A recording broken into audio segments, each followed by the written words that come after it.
E nessa Copa agora eu fiz, não, eu vou de todo jeito, nem que seja sozinho. E fui sozinho. E depois sozinho mesmo. Agora, eu julgo que a pessoa, para ir para uma Copa dessa, requer um planejamento, né? Porque, primeiro, o país é distante pra caramba, né? E caro, né? Caro. Realmente a Copa só para quem teve grana, né? Exato, Na verdade, foi assim, não teve tanto planejamento, né? Porque eu não tenho tempo nem para parar muito para pensar. E começou mais ou menos ali no meio do ano, né? Acho que não lembro exatamente qual foi o mês que a FIFA... Deste ano? Deste ano. Que foi quando tu começou a pensar em ir para a Copa? Não, que eu comecei a pensar não, que eu já ia, né? Mas Sim. quando começou eu comecei a agir, né? Porque a FIFA abriu a venda de ingresso e aí eu coloquei lá meu nome, né? Porque é bem difícil, é como se fosse um sorteio, né? Você escolhe os jogos que você quer ir e tal, e você escolhe o setor e tal. Aí eu queria muito ir, então eu acabei fazendo uma coisa que eu não sei até hoje se foi certo, que eu escolhi as melhores categorias dos estádios. Porque eu pensei, não, se for a categoria melhor, mais cara, vai ser mais fácil de conseguir o ingresso, né? Concorrência é menor. Aí eu gastei uma grana Como de é a ingresso. categoria que você diz? É o lugar onde fica no estádio? Isso, Porque naquele lugar que eu vi que você ficou, é um lugar privilegiado. Mas na verdade ali é a pior categoria. É estranho, é categoria 1, 2 e 3, certo? Os ingressos. Então a 3 é a mais fraca, os ingressos são mais baratos, e tem a 2 e a 1 que vai ficando um pouco mais caro, né? Tem o Hospitality, que é a área open bar do estádio, né? Que é onde fica o shake lá, fica os artistas. Aí é caríssimo. Aí é caríssimo. A final tava sendo vendida por 70 mil, né? Nessa área. E tinha um cabo vendendo 10 ingressos disso aí. Eu falei, cabo tava rico já. 1 milhão de ingressos, o cara tá. E aí eu saí colocando, né? Primeiro jogo, botei na 3, depois botei na 2, na 1, saí botando assim. E a semifinal e a final eu botei na 1, foi a mais cara que tem. Foi metade do valor dos ingressos, foi só esses 2 jogos. E aí eu consegui, de cara, assim, quase todos os jogos. Só faltou oitavas e um da fase de grupo. Aí a FIFA vai abrindo, né? Abre, aí vê quem quer, a pessoa compra, aí abre de novo. Aí na segunda vez eu já consegui todos, né? Ele vai mandando e-mail, pra você, vai mandando os e-mails. Você entra lá e bota pra concorrer, aí sai o resultado. Aí eu consegui quase todos. Aí faltou só 2. Aí você saiu escolhendo o que? Os jogos? Os jogos, né? Eu botei logo todos os jogos do Brasil, né? Sim. E eu coloquei um tipo de ingresso que é conditional, né? Condicional. Condicionado à campanha que o Brasil ia fazer na Copa. Exatamente. Se o Brasil for até a final, eu vou até a final. Se o Brasil cair antes, foi o que aconteceu, foi o caso, aí eu perco o ingresso e eles me devolvem o dinheiro, né? Ah, é? É condicional. Então, por isso que isso foi um dos motivos também que me fez votar antes, porque o Brasil perdeu, eu tava sem ingresso, né? Obviamente tem o estorno, né, do valor, que daria para comprar o ingresso de outro jogo, mas também tava morgado já. Já tava morgado, né? Aí isso foi no meio do ano. Quando eu vi que eu consegui todos os ingressos, aí o segundo passo, na verdade, é basicamente 3 coisas, né? Ingresso, passagem e hospedagem, que você tem que resolver antes.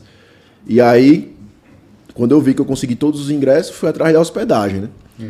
E aí eu tive uns amigos que foram, e eles foram só na fase final. E aí eu queria aproveitar para ir todos os jogos, né? Foi aí que eu disse, não, eu vou de todo jeito, vou sozinho. E aí eu passei a fase de grupo ali e um pedaço da fase final sozinho, né, no Catar, e depois meus amigos chegaram, né? Então meus amigos, na verdade, só a gente pegou 2 jogos do Brasil, 1 ou 2 jogos. Teve um amigo meu que estava com a gente lá, que só foi pro jogo que perdeu, então só assistiu o jogo que perdeu. Caralho. Mas que eu saí daqui. Quanto tempo daqui pra lá, hein, velho? Bicho, a minha ida eu fui pra Lisboa, aí peguei de Lisboa pra Frankfurt, aí já eu ia fazer uma escala muito longa em Frankfurt, eu passei um dia em Frankfurt, conheci lá Frankfurt e tal, e de Frankfurt fui pra Doha, né, pro Catar.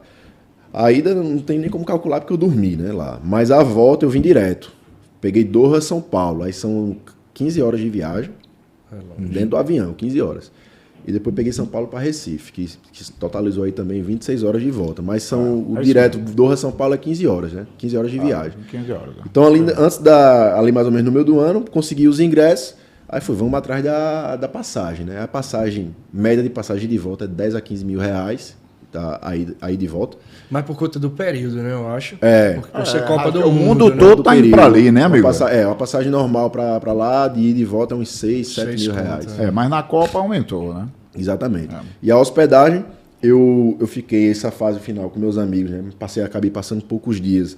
A gente ficou num cruzeiro que estava lá atracado, né? Porque isso é até uma coisa que eu estava lendo a respeito, foi um grande desafio para o governo do Catar a questão dos leitos, né?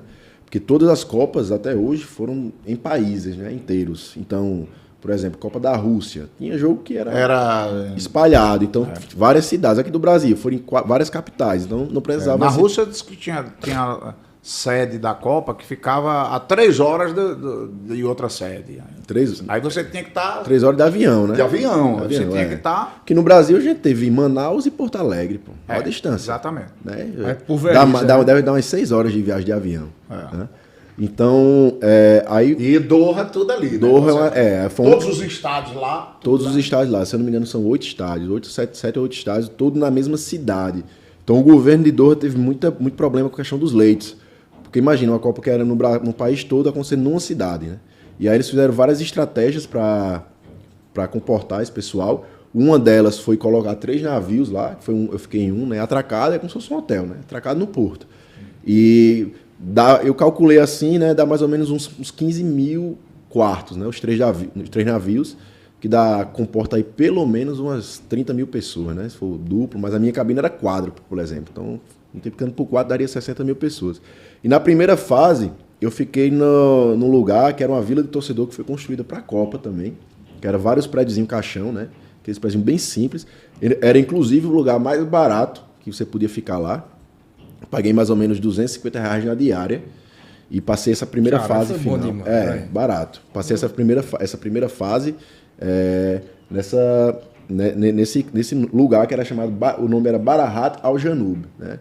Mas os brasileiros apelidaram de Coab, né? Porque... eu ia dizer que é Coab. Coab. Que era afastado. Véio, a distância de lá é porque a gente não percebe, né?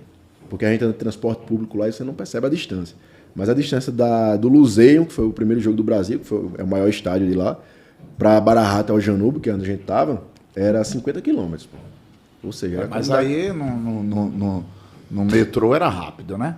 No metrô era rápido. Isso é um detalhe importante também de falar. Eles fizeram de tudo para fazer uma boa Copa, né? Eu tenho certeza que a nível de organização, nenhuma Copa bateu, nenhuma vai bater, porque os caras foram extremamente organizados. E lá quem tem o Wirecard, né, que é tipo a identidade, então lá passaporte não valia de nada. O que valia era o Wirecard que você tem que fazer antes de ir. Para você fazer esse Wirecard, você tinha que comprovar que tinha ingresso e que tinha hospedagem.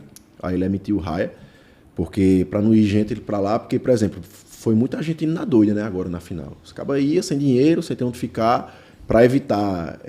por exemplo, quando teve a final da Argentina e Alemanha aqui no Brasil, eles invadiram o Rio de Janeiro e ficaram na rua, né, fazendo baderna. Os ficaram lá. Exatamente. Kombi, não sei o que, eu tava lá, velho. Meu irmão. Exatamente. E para evitar isso, o governo do Catar disse, só entra com raia, para você emitir o raia, você tem que ter hospedagem e ingresso. Aí, com esse raia, você tinha transporte público gratuito lá dentro do Catar, tudo. Era um negócio assim, a organização não existe. E você tinha direito também a um chip de internet, né? Que ele dava lá de graça também. Então, internet e transporte você já não gastava, né? Caramba. Os caras são muito organizados. E aí, de todos os principais pontos, inclusive lá do Barahat Al Janub, tinha ônibus saindo pro metrô de graça, assim, direto. Os caras não economizam, não. Eu vi, tudo novinhos os ônibus. Tudo novo, no plástico ainda. No plástico. Teve e nos estádios também, então, por exemplo, dia de jogo, era direto pro estádio, não passava nem pro metrô, sabe? Dos pontos turísticos e tudo mais. Então, que massa, velho. De graça. De graça. Eu só gastava lá com Uber quando eu tava apressado. Porque se eu quisesse... E tem Uber lá também? Tem. E o Uber também não é caro, é mais barato que aqui.